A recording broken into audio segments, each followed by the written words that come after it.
Boa noite, queridos e queridas do Evangelho da Noite. Hoje estamos aqui com a graça de Deus mais uma vez reunidos para realizar o culto do dia, olha o dia, hein? Iniciático, 22 de dezembro de 2022, né? E aí nós vamos começar lendo uma página daqui do livro Vinha de Luz, e é a página 42, que é a afirmação e ação. Tá vendo? Disse-lhe Jesus: a minha comida é fazer eu a vontade daquele que me enviou e cumprir a sua obra. Jesus em João, capítulo 4, versículo 34. Aqui e ali encontramos crentes do Evangelho invariavelmente prontos a alegar a boa intenção de satisfazer os ditames celestiais. Entregam-se alguns à ociosidade e ao desânimo. E, com manifesto desrespeito às sagradas noções da fé, asseguram ao amigo ou ao vizinho que vivem atendendo às determinações do Todo-Poderoso. Não são poucos os que não preveem nem providenciam a tempo e, quando tudo desaba, quando as forças inferiores triunfam, eis que, em lágrimas, declaram que foram obedecidas às ordens do Altíssimo. No que condiz, porém, com a atuação do Pai, urge reconhecer que, se há manifestação da sua vontade, há simultaneamente objetivo e finalidade que eleição consequência. Consequente.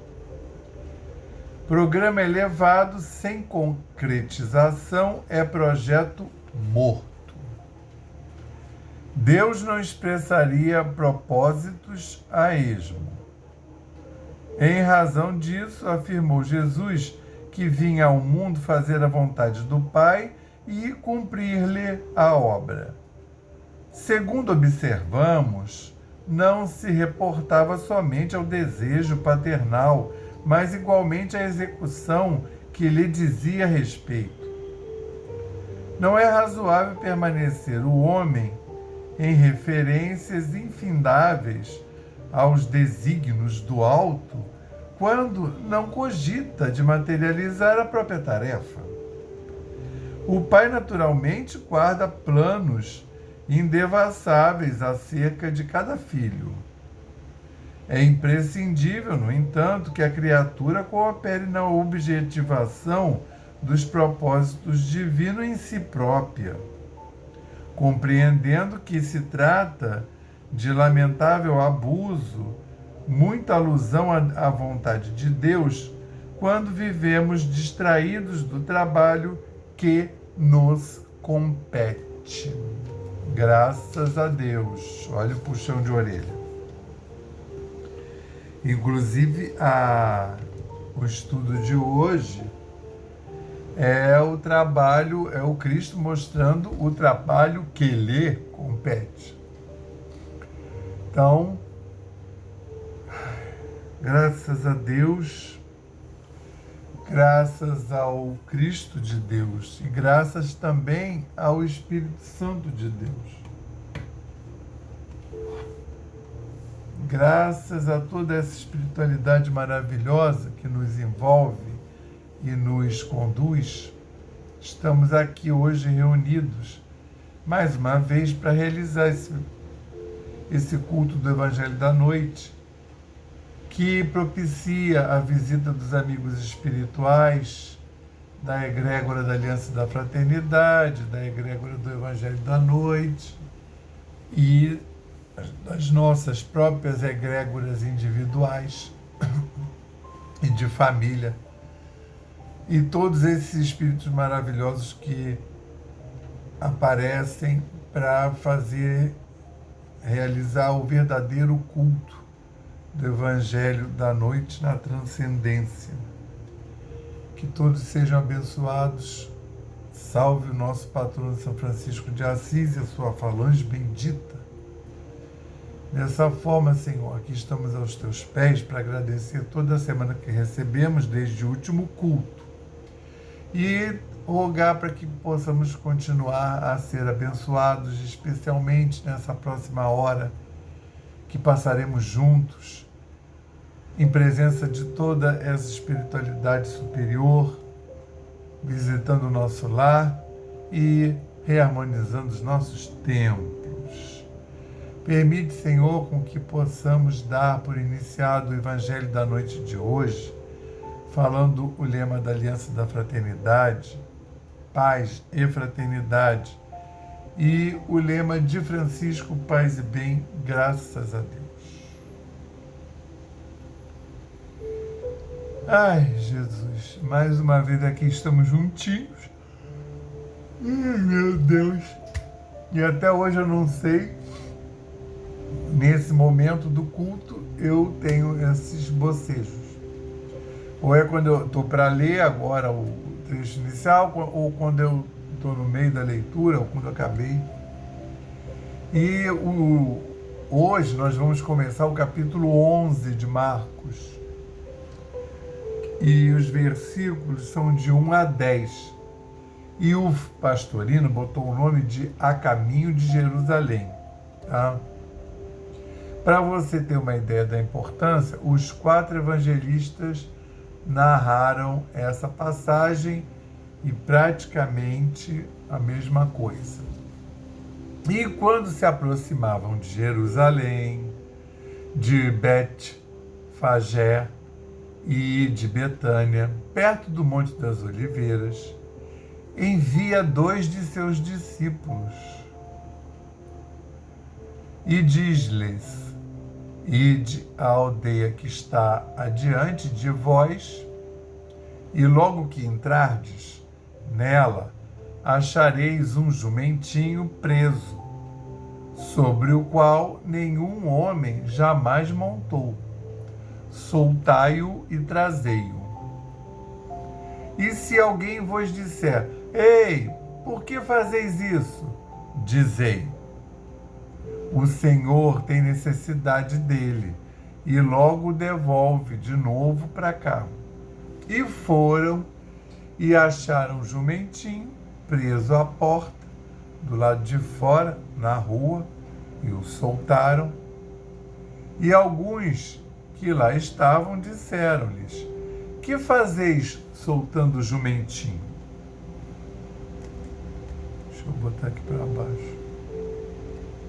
Que fazeis soltando o jumentinho? E eles falaram como lhes disse Jesus, e os deixaram. E trazem o jumentinho a Jesus e colocam sobre ele seus mantos e o fizeram montar.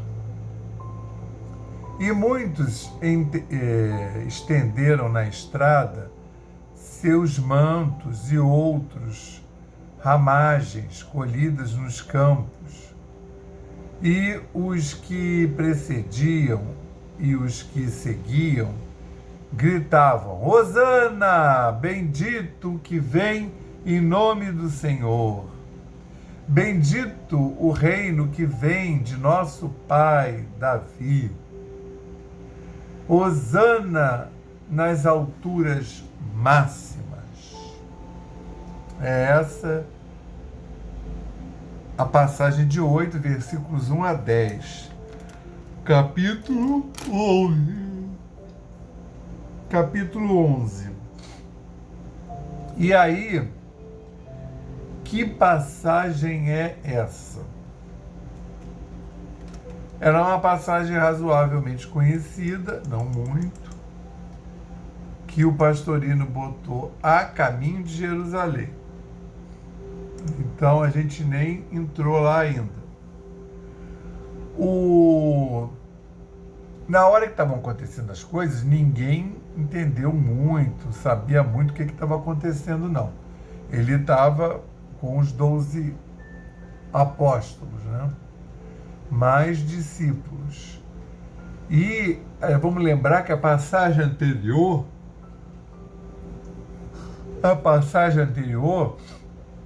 ele estava, né, vindo de Jericó.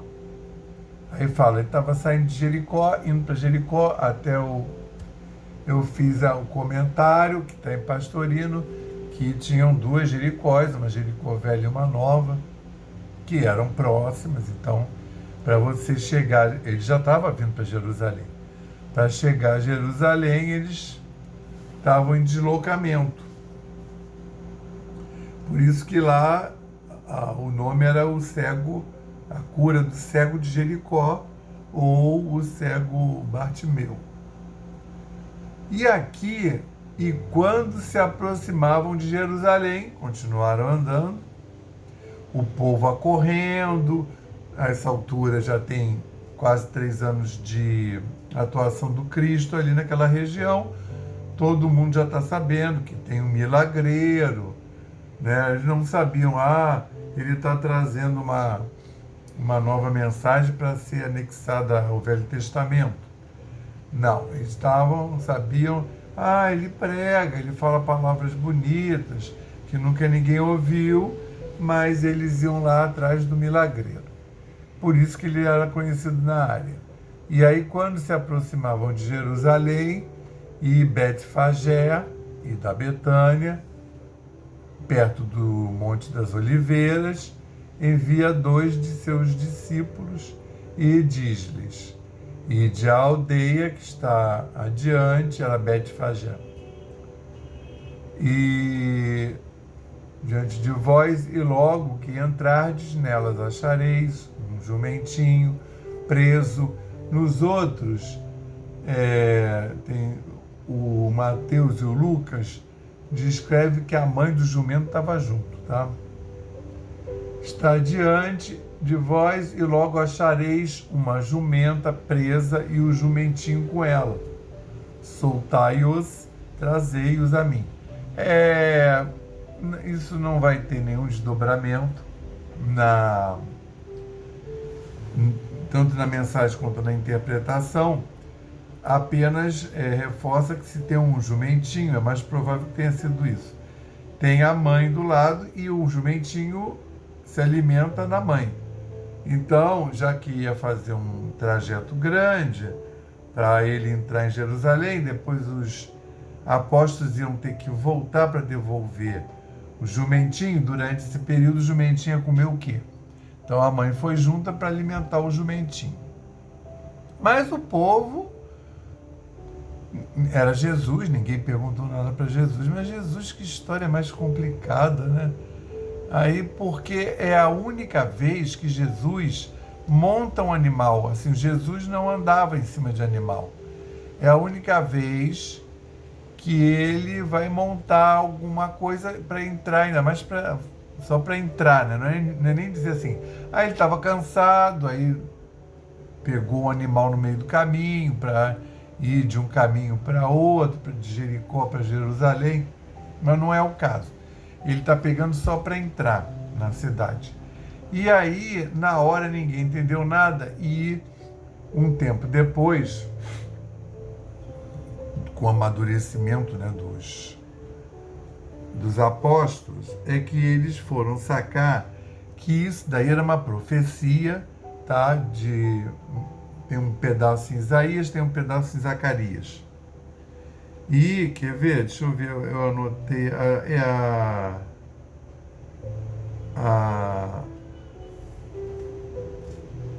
A profecia, a maior parte está em Zacarias, que é quando descreve exatamente essa cena, né?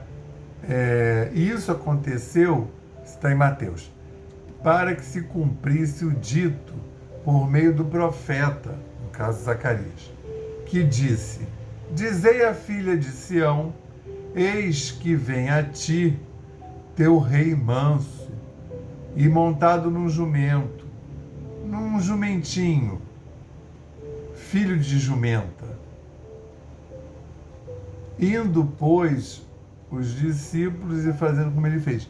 Então, essa profecia, principalmente Mateus lembrou disso, porque Mateus é aquele que escreveu o Evangelho para judeus e ele ficava fazendo o link. Olha, como é que esse que está aí realmente é o Filho de Deus. Ele está fazendo todos os sinais. Lembra dessa profecia? Então, só o Mateus e o Lucas que lembraram da profecia. Vamos ver aqui. O Marcos já tinha escrito. O Marcos escreveu o Evangelho para helênicos, né? E pessoas que eram do mundo grego que não eram judeus, então não fazia sentido ficar fazendo ponte entre Velho Testamento e essa mensagem de agora, porque eles nem eram judeus, não sabiam do Velho Testamento, não eram versados do Velho Testamento. E aí, vamos ver aqui.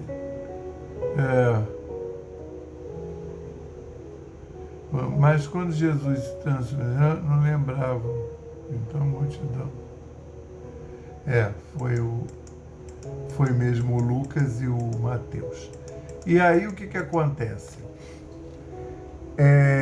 Então, tem essa profecia, e o que tem de importante nesse ato, nessa entrada?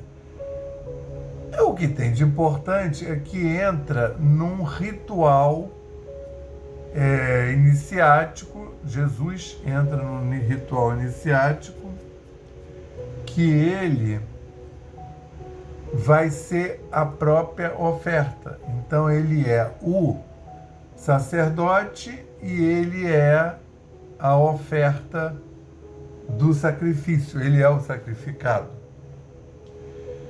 É quando ele vai ficar naquela posição do Cordeiro de Deus, que ele disse: eu sou o Cordeiro de Deus.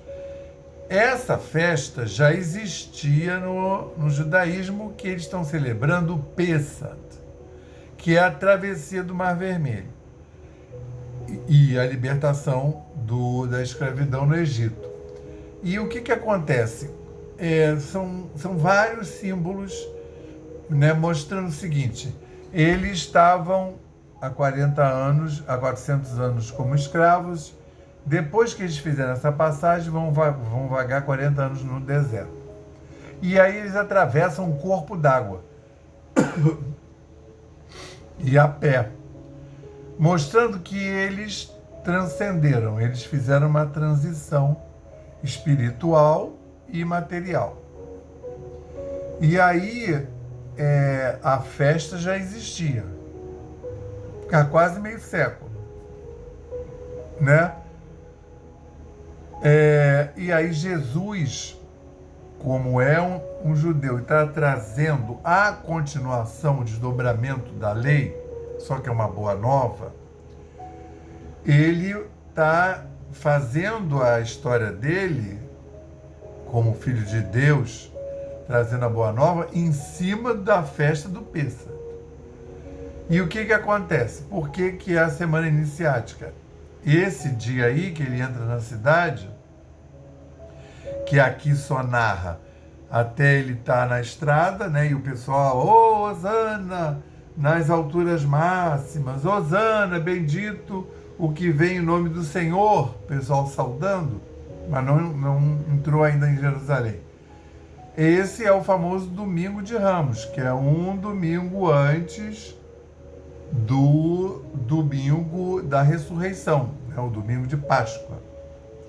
E aí, essa semana toda, ela é consagrada, ela tem, cada dia tem um significado místico que ou não ficou completamente para a igreja, ou a igreja não teve acesso, porque isso era de uma linha dos essênios, né? Onde Jesus foi lá ensinar a iniciação, né?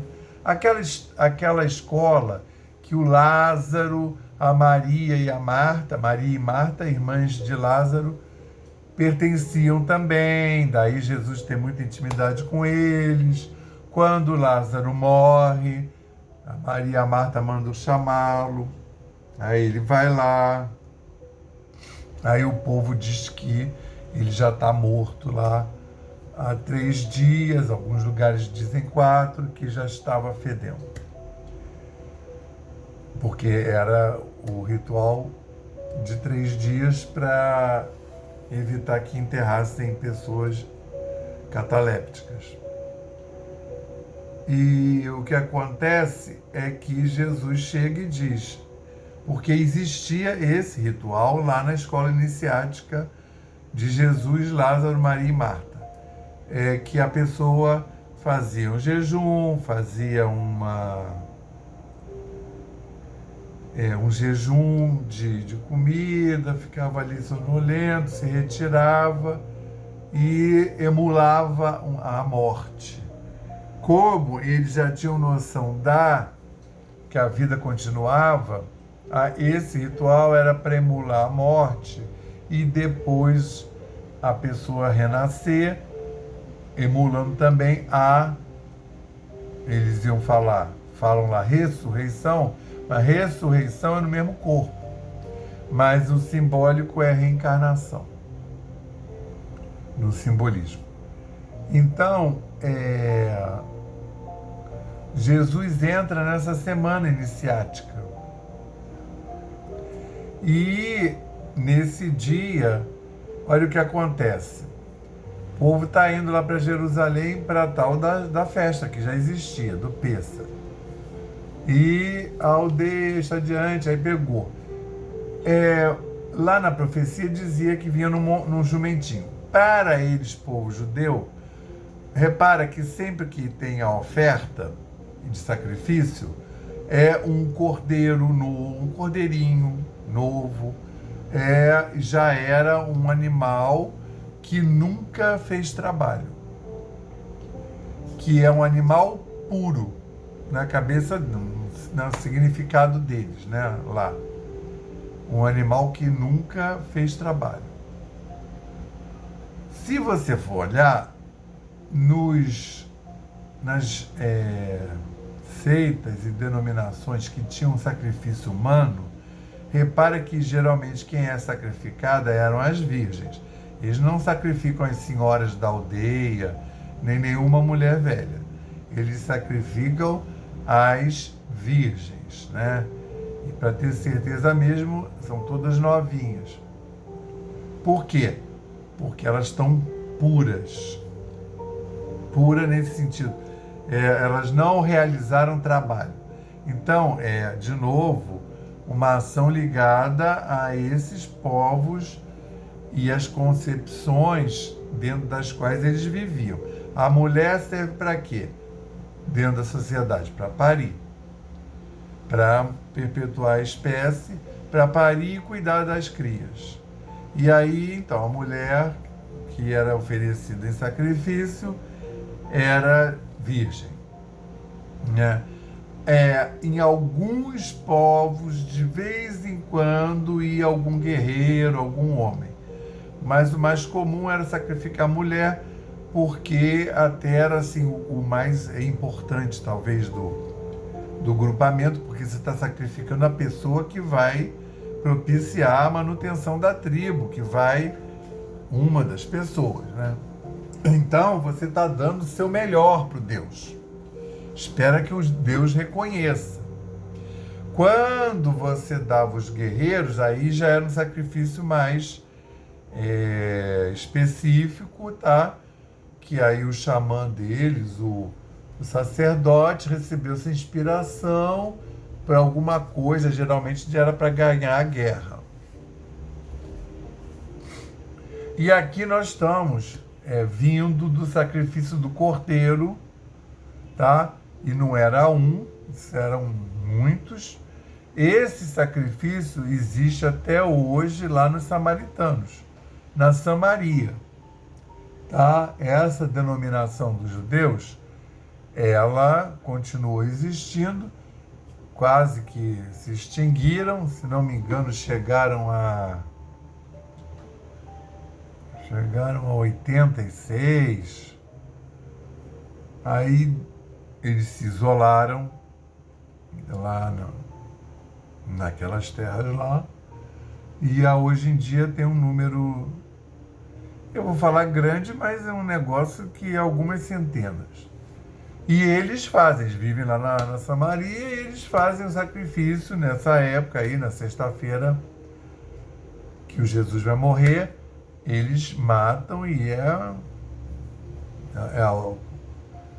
sei lá, muitas dezenas de carneiro, que é para dar para todo mundo, cordeiro. Que aí o povo todo que está lá, e as famílias ainda convidam gente de fora, que agora eles estão abertos às outras linhas do judaísmo e esses judeus podem ir lá. Só que o Cristo veio e ele se colocou no lugar do Cordeiro de Deus. Eu sou o Cordeiro. Esse Cordeiro do sacrifício, ele praticamente abole o sacrifício do Cordeiro. Mas é claro, se os judeus não aceitaram Jesus, segue o sacrifício do Cordeiro. Então, para quem é cristão, não tem mais que sacrificar cordeiro, porque eu sou o Cordeiro de Deus. Deus me enviou, eu sou o Filho de Deus, eu vou ser sacrificado no lugar do cordeiro. Que é por isso que ele morre na Sexta-feira Santa, que é o dia do sacrifício do cordeiro.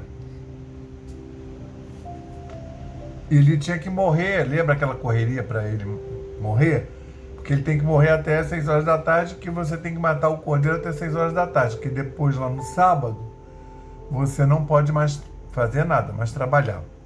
O cordeiro você mata e põe ele lá na grelha, na brasinha, para assar. E é um cordeiro inteiro. Ele vai ficar assando de um dia para o outro, né? Que nem o negócio do fogo de chão lá no Rio Grande do Sul, com a costela. E aí ele fala, então ele tinha que entrar no jumentinho, fazer e soltando na cidade, porque o jumento tem 4 patas e na iniciação ele estava sobre a materialidade. Mas ao mesmo tempo era um jumentinho, como se fosse, né, um sacrifício. Só que nesse caso não é o jumentinho que é sacrificado, é o próprio Cristo que entra no lugar do cordeiro. Tá? Então, ele, Cristo, Filho de Deus, em cima do jumentinho puro, sob o ponto de vista da religião antiga judaica. Então, esse é o Domingo de Ramos, tem uma missa Domingo de Ramos que é distribuído um raminho. No caso lá, o que aconteceu? Todo mundo já sabia do Cristo, já conhecia e começaram a botar, isso era uma deferência para uma pessoa que era uma sumidade, uma realeza, no caso ele, o Filho de Deus, e o povo que conhecia e que se sentiu tocado, começou a botar suas mantas no chão para pavimentar, porque não tinha nada, tinha pavimento, pavimentar a estrada para o Cristo passar. E quem não tinha manta, ou não quis botar sua manta, arrancou as folhas das palmeiras. Então não é esse raminho simbólico que o povo sai da missa com um raminho assim na mão, né? Não, eles arrancaram as folhas das palmeiras e foram como que pavimentando a estrada para o Cristo passar. E fazendo essas saudações, Hosana, salve, né? Bendito que vem em nome do Senhor, bendito o reino que vem de nosso pai Davi, Hosana nas alturas máximas. E já estão tão bem informados que já sabem que ele é da linhagem de Davi, via José, né? Então, tem essa função. E a outra é, assim, tem o Domingo de Ramos. Aí na segunda-feira, ele faz uma última visita aos amigos da Betânia. Ele vai a Betânia, vai ter a ser narrado aí, que é a última visita lá para aquele povo da Betânia. Ele já disse que ele está percorrendo os momentos finais. Na terça-feira, tem como se fosse uma antecipação da Santa Ceia, só que é oral, que está no Salmo 70. Então, é professada esse Salmo 70.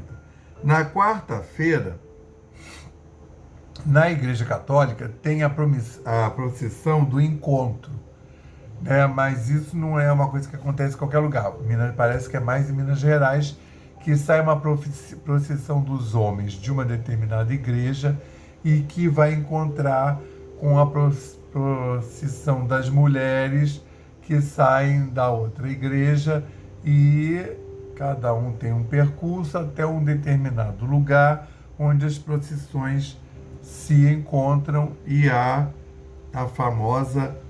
o sermão das 7 palavras, e é celebrada a missa onde há o sermão das 7 palavras. Você vê que é bem coisa de mineiro. Mineiro adora uma procissão, né? Isso é quarta-feira, tá? Aí vem quinta. Aí quinta-feira aí começa, aí já está na reta final, né? Quinta-feira acontece tudo. Quinta-feira é o dia que vai ter a Santa Ceia, que é a última vez que Jesus vai comer, final da tarde, né? Geralmente é ali por torno das 18 horas. Ou antes, depende da denominação judaica, mas é por ali, né? No caminho do dia, porque lembrando que o dia vira às 18 horas da tarde, para o judaísmo. E aí, ele vai fazer a Santa Ceia e vai falar aquelas palavras todas, é a única liturgia que ele deixa, né? Fazer isso em memória de mim, que é simbolismo da transubstanciação, que não ocorreu ainda, que ocorre toda vez que tem a Eucaristia, na missa, o ponto alto da missa, que é o ponto alto do cristianismo, do catolicismo, é a transubstanciação, quando o Cristo vira a nossa comida e a nossa bebida, que seria a gente trazer o Cristo para dentro de si e integrá-lo ao nosso ser. Então vocês veem a importância. Então tem a quinta-feira, quando tem a última ceia, que ele vai passar essa mensagem. 24 horas depois ele está sendo crucificado, que é na sexta-feira, antes das 18. Por isso que tem aquela correria lá final. Nesse dia, é o dia que tem o lava-pés, é o dia que tem na Igreja Católica tem a renovação dos óleos, é o dia dos santos óleos. Eles abençoam todos os óleos, são 3 categorias que vão ser usados ao longo do próximo ano, porque é ali que começa o ano deles. Então é o óleo da crisma, dos catecúmenos e o óleo dos enfermos, porque aquela extrema unção, os mais velhos vão lembrar disso, aquela extrema unção era um nome muito dramático. Eles mudaram para unção dos enfermos, até porque muitas pessoas que recebiam a extrema unção depois não morriam, ficavam boas e recuperadas. Por isso que mudou também para a unção dos enfermos. E aí não é o mesmo óleo. Tem o óleo para quem nasce, né, usado lá, crismas. Tem o dos catecúmenos, que são os novos adeptos, né, e que vão professar e transmitir a religião para frente. Os iniciados, né, que estão ali na reta, não estão consagrados ainda, são catecúmenos.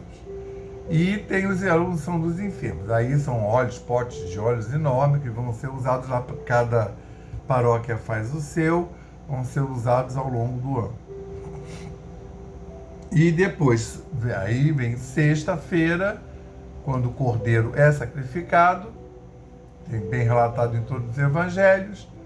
E depois nós temos o sábado, que não se faz nada. O sábado é um dia de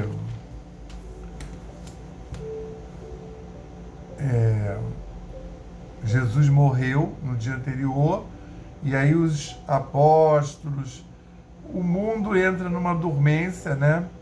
O mundo cristão. E o povo que era judeu estava lá na cidade para essa festa do Pêssar. Então, sábado fica todo mundo na vigília pascal, né? Meditando sobre isso que aconteceu. E domingo, então, tem a ressurreição, no domingo seguinte ao de Ramos. Isso daí tem um trajeto iniciático, ele vai fazendo coisas ao longo dessa semana que remetem à iniciação dele e a própria transição que ele está fazendo aqui na Terra em relação a ele como espírito crístico. Então, seja tudo com a graça de Deus. Vamos passar agora para o nosso passe, quando vamos nos colocar de forma confortável e mentalizar os nossos guias e protetores espirituais, anjos da guarda, anjos guardiões, espíritos da falange de Francisco, que vão então fazer o passe na nossa casa e em nós. Elevemos mais uma vez os nossos pensamentos ao Pai e confiemos. Nós pedimos ao Cristo para que possam os nossos amigos espirituais, juntamente com os protetores de cada um aqui presente, realizar através deste passe fluídico-terápico o tratamento particularizado de acordo com as necessidades que cada um apresenta. Que seja suavemente depositado em nosso corpo fluídico, mental e físico o remédio divino das camadas superiores da vida, tão bem preparados por corações amorosos para nos atender. Rogamos ainda que os benefícios deste passe se estendam aos nossos lares, envolvendo de forma carinhosa nossos familiares, parentes e amigos, proporcionando-lhes igualmente tratamento eficaz. Intimamente pedimos forças para desenvolver em nós coragem, discernimento, paciência e bom ânimo em nossa lida diária, nos colocando agora na posição de receptores, abertos à boa influência do alto. Alentando a nossa consciência de que somos seres oriundos e viventes no universo de Deus. Agradecemos a nossa coexistência com o nosso próximo e a atual reencarnação que nos colocou em contato com os elementos indispensáveis às nossas necessidades de evolução.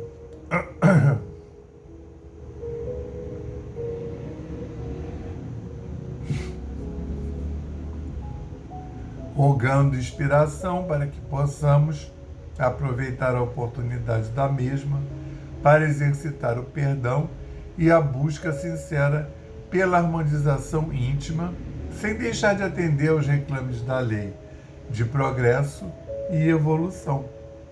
Finalmente pedimos equilíbrio moral e emocional, inspiração nos padrões do Evangelho, para que possamos solucionar com os nossos esforços os problemas que nos envolvem. Resignação positiva sem estagnação, compreensão para agir com amor ação, sem ser subservientes.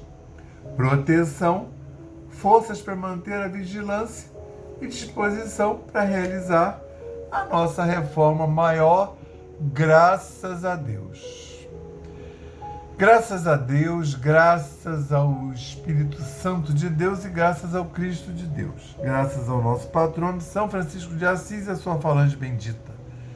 Graças à egrégora do Evangelho da Noite, da Aliança da Fraternidade, os nossos queridos espíritos, amigos, protetores e os nossos guias individuais e de família. Graças a toda essa espiritualidade, tivemos essa hora que passamos juntos,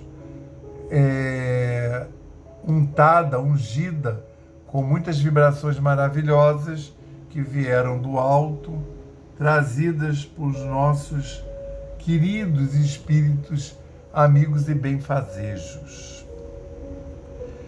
Queremos então, Senhor, agradecer por mais essa oportunidade e também agradecer tudo que recebemos e que vamos receber ao findar esse culto, quando formos para a nossa vida de relação, para a nossa vida diária, que possamos levar essas vibrações para os nossos ambientes de trabalho, para as mentes e corações de todos que lá estão. Para os nossos vizinhos, né? Todas essas pessoas com as quais convivemos. Queremos rogar ainda, Senhor, a Tua proteção para toda essa humanidade encarnada e desencarnada. Um quanto de luz para a saúde dessa humanidade, a saúde planetária, ao organismo Gaia. Queremos rogar ainda, Senhor, o envolvimento de todos os líderes, Senhor, terrenos, quer eles sejam líderes espirituais, quer sejam líderes materiais. Que todos eles, Senhor, dirigentes de nações, de estados, de países, de grupos étnicos, de cidades, possam ser envolvidos para realizarem seus melhores, darem a sua melhor contribuição para o planeta Terra. Queremos rogar ainda, Senhor, para mandar um quanto de energia para a transição planetária. Para todos esses nossos amigos que estão no raio de alcance desse culto e para todos aqueles para os quais vamos mandar agora essa nossa rogativa, fazendo 30 segundos de silêncio para que possamos colocar as nossas demandas.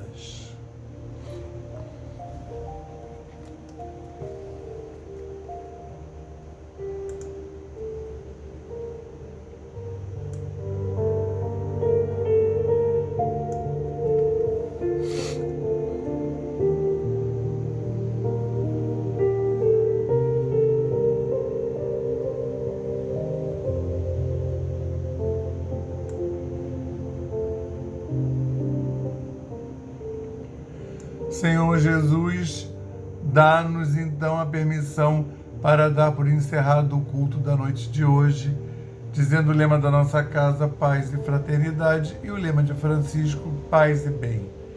Graças a Deus, que tenhamos todos uma excelente semana na paz do Cristo.